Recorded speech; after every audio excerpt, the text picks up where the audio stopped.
Quel souvenir gardez-vous de votre première fois? Personnellement, il n'est pas mauvais. J'ai eu de la chance. Ou du moins, le choix que j'ai fait en disant oui un soir de réveillon à un jeune homme qui avait quelques années de plus que moi s'est révélé judicieux. Prévenant, doux, m'expliquant les choses, il m'a permis de ne pas me sentir déconnectée de moi-même. Je n'ai pas eu peur.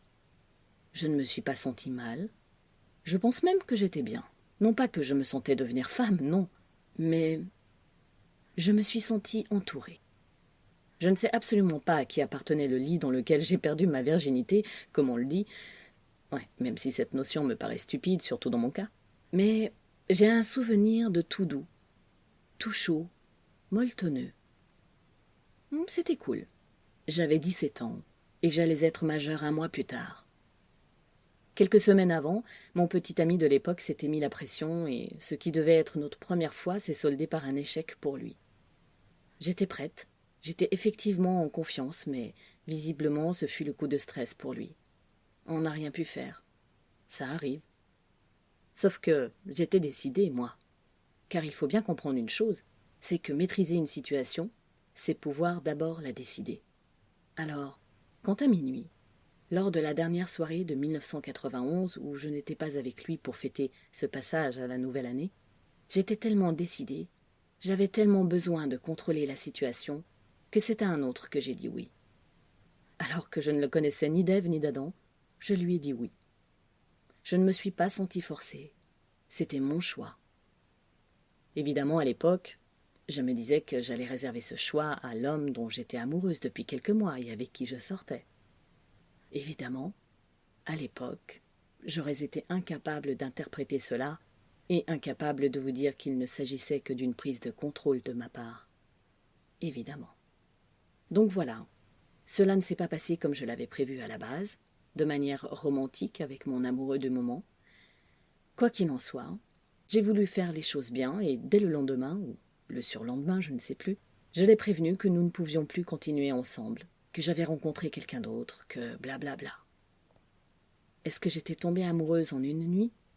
Non, non, bien sûr que non. Mais quelques jours après, oui, je le pense. Du moins, j'avais besoin que l'autre se dise amoureux de moi. Et j'étais heureuse de ne pas avoir 2 petits amis en même temps, heureuse d'avoir été claire, du moins autant que je le pouvais.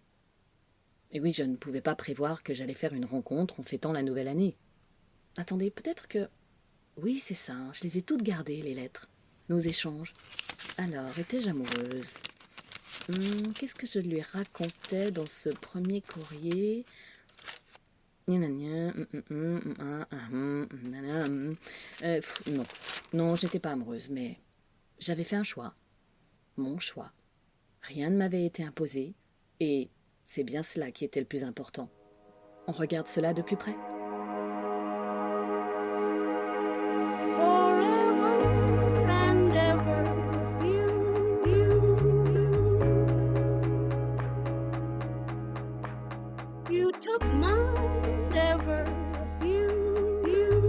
Bonjour et bienvenue dans Rester dans le Flow, podcast où je me raconte et partage avec vous mon parcours de vie et de résiliente.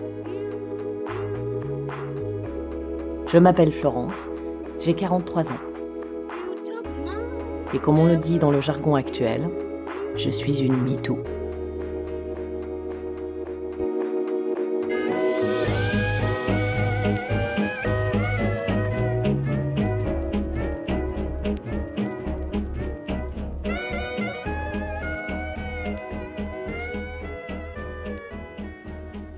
À 17 ans, vue de l'extérieur, je suis une ado lambda avec un corps aux belles proportions qui s'est transformé bien des années plus tôt. Mes seins ont grossi, mes poils sont bien présents et je suis sous contraceptif depuis mes 13 ans, notamment pour contrer mon taux de testostérone un peu trop élevé et les boutons qui vont avec. Oui, les femmes produisent de la testostérone. Mon corps avait peut-être un fort besoin de se masculiniser à l'époque. On se demande bien pourquoi. Bref, mon corps et moi, c'était une grande histoire d'amour et de désamour. Je crois bien que plus les années passaient, moins je le connaissais. Plus les années passaient, moins je le ressentais. Hormis quelques moments où tout était normal, où je ne me sentais pas différente des autres jeunes filles de mon âge, le reste du temps, je subissais ce corps dont je ressentais trop le désir qu'il procurait aux autres, ce qui alla crescendo après mes 20 ans. Oui, plus les mois passaient, plus je me sentais devenir un objet sexuel. Vous savez, cet objet que j'étais enfant. Paradoxalement, il me semble que plus je m'investissais sentimentalement, plus mon esprit refusait inconsciemment le corps de l'autre. Je ne dis pas que je n'éprouvais jamais de plaisir, mais bien sûr ce n'était pas souvent. Ce corps apparemment tant désiré par d'autres, que je mettais pourtant en valeur pour qu'on me dise combien on m'aimait moi, Florence, et non pas ce corps sitôt abusé, ce corps refusait de faire un avec mon esprit. Si à 15 ans je le cachais comme je pouvais, à force de pulls et de jeans informes, à 17 ans je le mettais en valeur par des robes sexy, des habits moulants là où je ne voulais qu'attirer pour qu'on m'aime et non provoquer un attrait sexuel. J'étais en manque total d'amour à un point que vous ne pouvez pas imaginer. Ou bien si en fait, vous savez exactement ce que c'est. Oui, c'est ce corps que je mettais en valeur alors que c'est mon esprit qui ressentait un impérieux besoin de se connecter à lui. Alors que c'est mon esprit qui voulait se sentir aimé et non ses os empaquetés sous de la chair. Chair à manger, chair servant à nourrir ces hommes qui en ressentaient le besoin. Je donnais à l'autre ce qu'il semblait vouloir. Et quand bien même ne l'aurait-il pas voulu, contre ma volonté, je lui donnais ce que finalement on m'avait fait comprendre enfant, que c'est ce qu'on voulait, de la chair fraîche. Tel un objet, je me vivais au-delà de cette première fois, sans jamais arriver à rassembler mon corps et mon esprit. Je me subissais. Je subissais les assauts des autres, incapable de prendre du plaisir là où normalement j'aurais pu en prendre, là où, normalement, j'y avais droit, comme n'importe quel individu, comme n'importe quelle femme.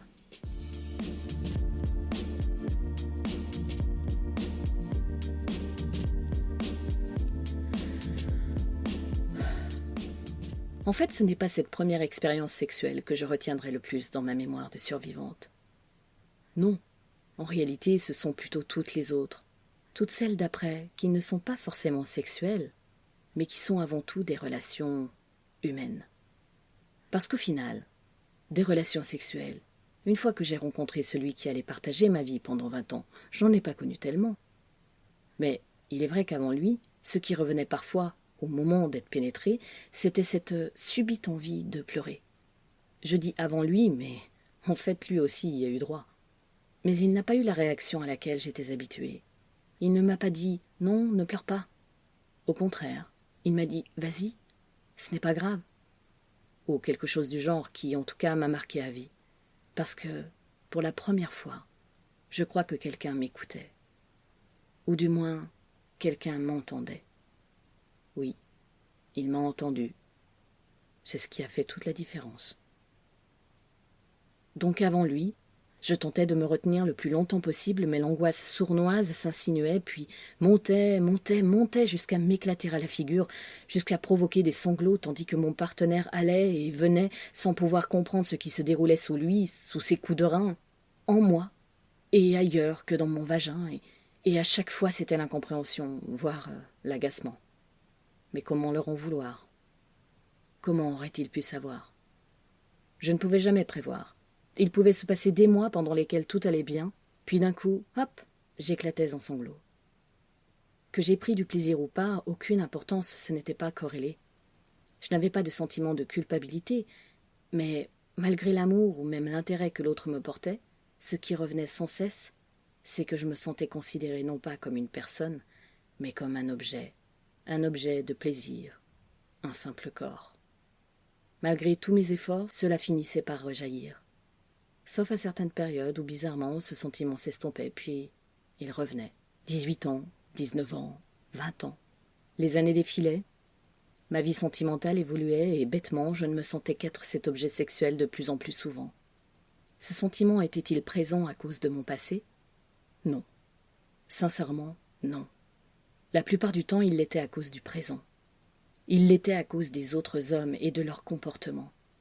À cause de tous ceux qui ne cessaient de me draguer, parfois bien, parfois comme des gros porcs. Mais c'était trop à gérer pour moi. J'étais submergée émotionnellement.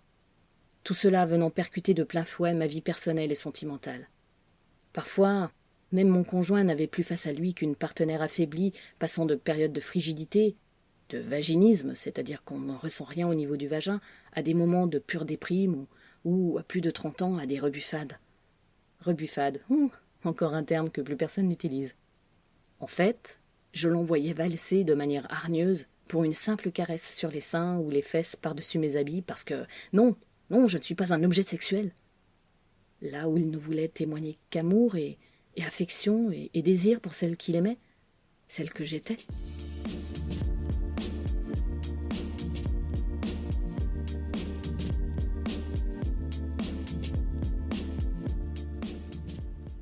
En réalité, jusqu'à plus de 30 ans, j'ai été déconnectée de mon corps. Avoir un rapport sexuel sans flash m'a demandé d'immenses efforts pendant de nombreuses années.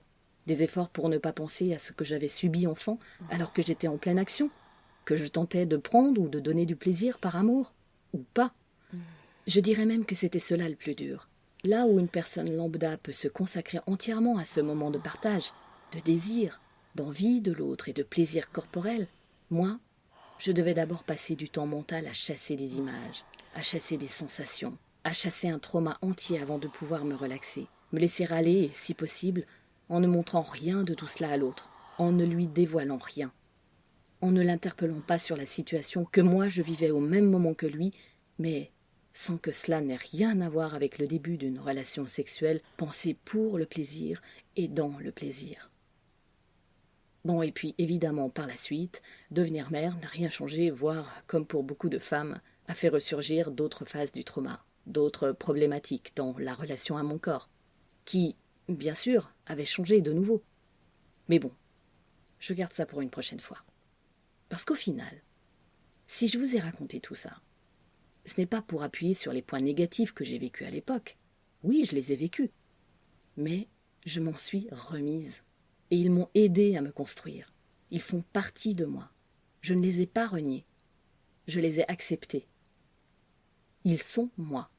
Et ce corps, c'est moi. Et je peux vous assurer qu'aujourd'hui, et même depuis plus de 15 ans, mon corps et moi sommes très amis. Bon, ok, peut-être pas tant que ça. Mais au moins, sexuellement, et non, je ne rentrerai pas dans les détails, je peux vous assurer que je m'éclate comme une personne lambda. Et ça, croyez-moi, ça vaut tout l'or du monde. Et je vous souhaite vraiment la même chose.